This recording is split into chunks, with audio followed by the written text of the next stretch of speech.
Depression doesn't always come with a sad song or poetic speech. Sometimes it just sounds like this. I just can't seem to get happy.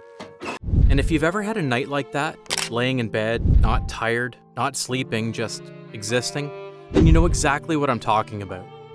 As kids, we thought this was just another Squidward episode, another grumpy day in Bikini Bottom, same old, same old.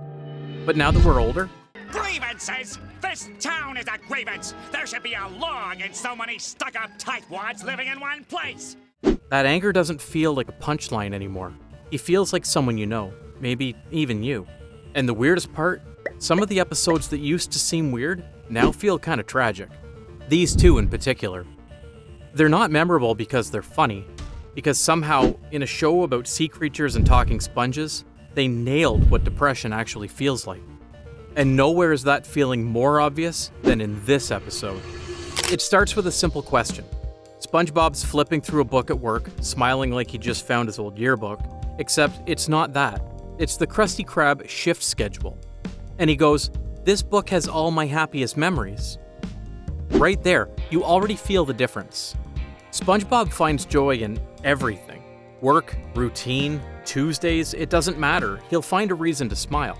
So when he turns to Squidward and asks, "What's your happiest memory?" Squidward freezes. He blinks, tries to answer, but nothing comes up. Not a single moment. Not one spark. Just static. It's played for laughs, but underneath, that's dreadful. A man who can't name a single time he felt genuinely happy? It's the kind of moment you don't think much of as a kid, but now it hits differently, because it's one of the only times Squidward really admits it. He's not okay. You're right, SpongeBob. I don't have a happiest memory. This is horrible. And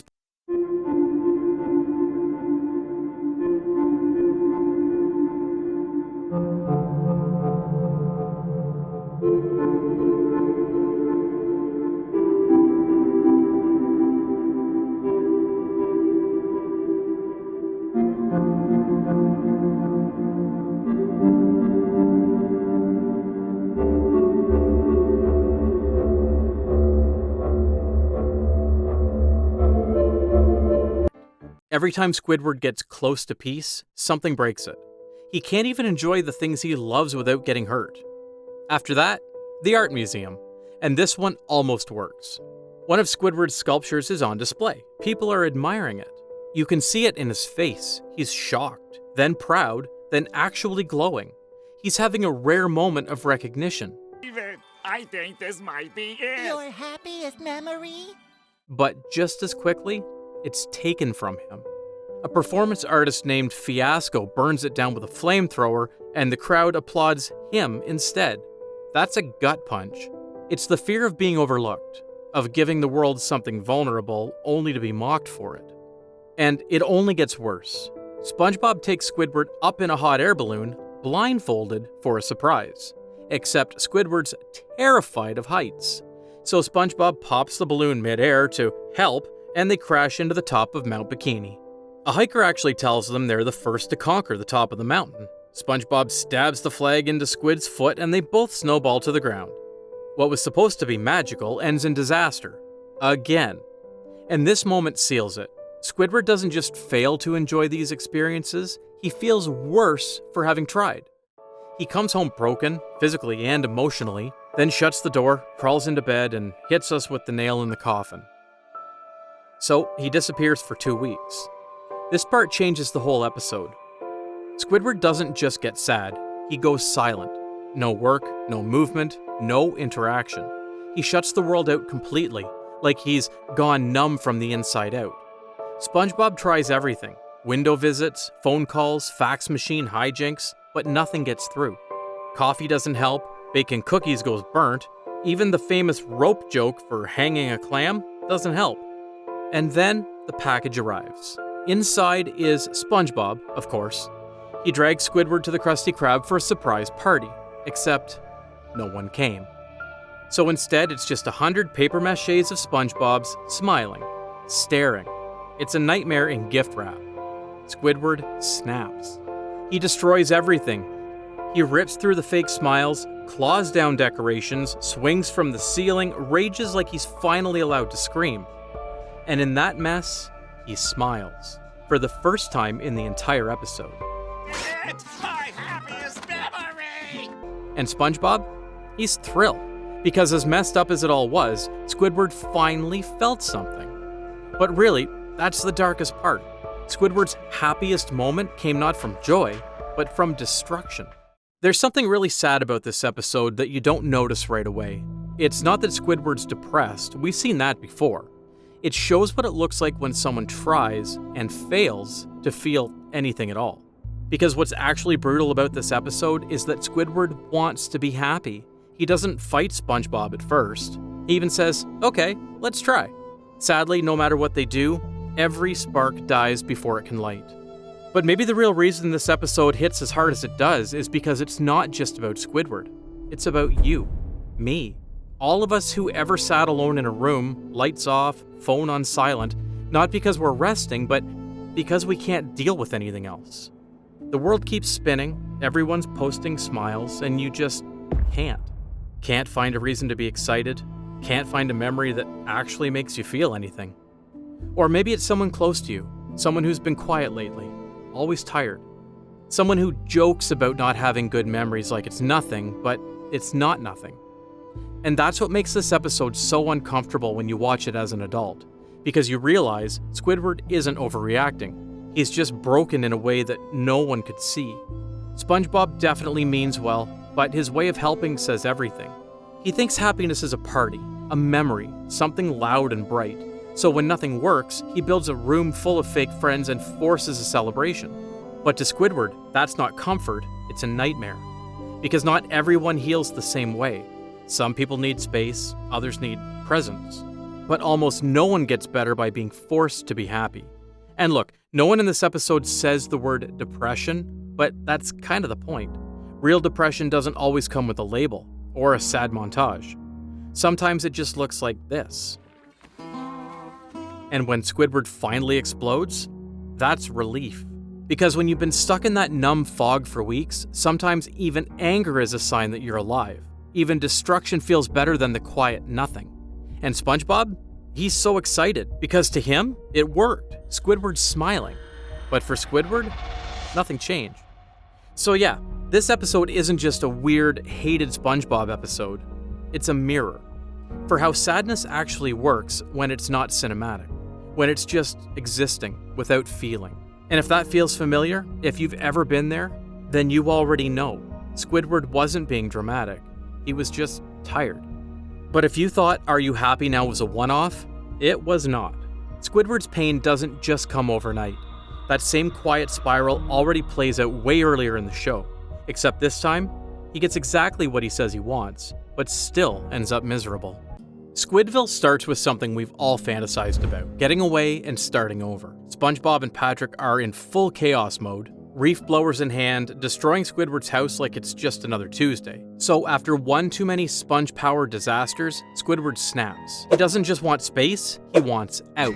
Out of his house, out of Conch Street, out of the chaos that's constantly humiliating him. And he says it himself, not in a joke, but in a breakdown. I would rather tear out my brainstem and skip rope with it and go on living where I do now. So when an ad for Tentacle Acres appears, it's not just a plot line, it's a lifeline. It's that voice in your head saying, if I could just get out of here, away from these people, this job, this noise, maybe then I'll be okay. So he moves to Tentacle Acres, and at first, it's everything he's ever wanted.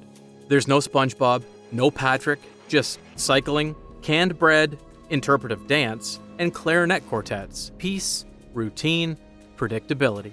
But here's where it gets brilliant, and a little terrifying. The same perfect routine starts to repeat. Day after day, loop after loop, the music gets distorted, the visuals grow stiff. Squidward starts to wither, not because anything bad happens, but because nothing happens. And Squidward, who thought all he needed was peace and quiet, starts to crack. This is where the episode shifts from escapism to existentialism, because you realize maybe Squidward never hated SpongeBob because he was annoying, maybe he hated him because SpongeBob felt something. because he cared. Because in a way, SpongeBob's chaos had meaning, and Tentacle Acres doesn't. And that's how it starts. The itch, the urge to feel something again. The moment that reef blower appears, the symbol of everything he ran from, he can't resist. He plays with it like a child, laughs for the first time in days. And the neighbors? They hate it. They treat him the exact way he used to treat SpongeBob. So, what does Squidward do? Launches himself into the sky, screaming, That's the gut punch, isn't it? Not just that he leaves Tentacle Acres, but that he chooses chaos over numbness. Because even if it's messy, at least it's real. Squidville isn't just a silly episode about Squidward moving to a fancy neighborhood. It's a portrait of escapism, thinking, if I just change my surroundings, maybe I'll finally be okay. And in a way, that's the most adult lie we tell ourselves. New job, new city, new people, the blank slate fantasy. But the truth hits harder than anything SpongeBob ever threw at him. Squidward doesn't just crave peace, he craves purpose. And in a town built for people exactly like him, he loses all sense of it. Because the issue was never SpongeBob or Patrick, it was never about the chaos. The real issue was something he never packed, but brought with him anyway, his emptiness. And that's when you realize Squidward didn't need silence, he needed meaning. How many of us have thought the solution to our sadness was just a new location? A clean break. And many of us moved cities, changed careers, walked out of friendships thinking, this time it'll be different. And maybe it was, for a while, but eventually, the silence sets in, the loop begins, and you start to wonder, was it the people? Or was it just me? But luckily, Squidward doesn't become a villain. He doesn't destroy Tentacle Acres, he doesn't become a joker.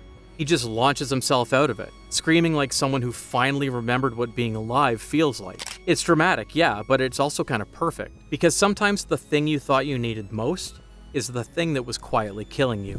And maybe that's the point we've been circling this whole time. Squidward doesn't just want to be happy, he wants to feel something that lasts. So he tries what most of us try. A happy memory, a new neighborhood, a clean slate, but none of it works. He's isolated, misunderstood, trapped between chaos he can't control and silence that feels like it's swallowing him whole. And in both episodes, what finally cracks through the sadness is raw emotion. Whether it's rage from destroying 100 SpongeBobs, or joy from playing with a reef blower like a kid again, it's not about being better, it's about being real. Because the truth is, Squidward doesn't need to be fixed, he just needs to be seen. And here's where it gets uncomfortable. What if Squidward was never the miserable one? What if he was just the only one seeing things clearly?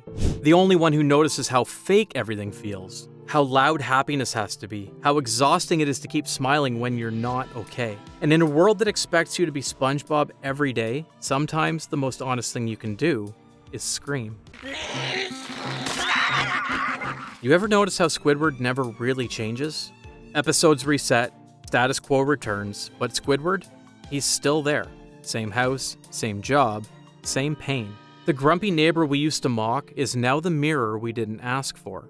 A lot of us grew up thinking we were SpongeBob, but somewhere along the way, we turned into Squidward. And maybe these episodes aren't here to make us laugh anymore. Maybe they're here to let us know if you're feeling like Squidward, you're not the only one. And if a cartoon octopus can survive that kind of sadness, you surely can too. So yeah, these episodes, they don't just show depression. They teach us. Not in some dramatic, very special episode kind of way, but through Squidward. Because sometimes the loudest cry for help sounds like clarinet practice. And that's what makes these episodes so special. They get it, even if we didn't realize it at the time. But if you thought this was deep for SpongeBob, just wait until you see the one episode no one could solve for years. The one where reality breaks, and SpongeBob gets trapped in a dimension that shouldn't exist. And I finally cracked the code. See you there.